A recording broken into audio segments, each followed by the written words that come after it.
ছোট মাছ দিয়ে তরই কে কে পছন্দ করেন অবশ্যই জানাবেন কিন্তু। আসসালামু আলাইকুম। তরই, এটাকে আমরা তরই বলি। আমাদের আঞ্চলিক ভাষায় এটা তরই বললেই সবাই খুব সুন্দরভাবে চেনে যায়।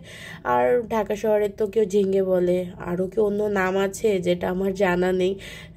অবশ্যই জেনে থাকলে মানে আমাকে কমেন্টে জানাবেন।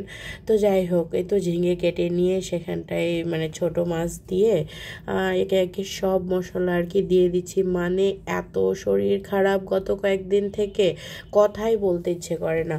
মানে আর রান্না কি করব, আর আসলে যে কোনো জিনিস গুছিয়ে না করলে কি হয়। তো যাই হোক, সর্ষের তেল দিয়েই সব কিছু মেখে টেখে মানে বসিয়ে দিব।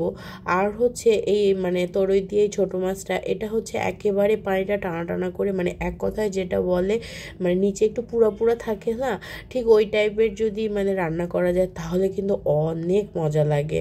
তো যাই হোক, এখন সম্ভব না, একটু মাখা মাখা ঝোলই রাখবো, কারণ আমি চাই যেন সারাদিন কোনোভাবে মানে যে কোনোভাবে এটা যেন মানে কেটে দিতে পারি। আসলে মানে এই কষ্টটা না কেউ বুঝবে না, কাউকে বোঝানোও যাবে না আমার কাছে মনে হয়।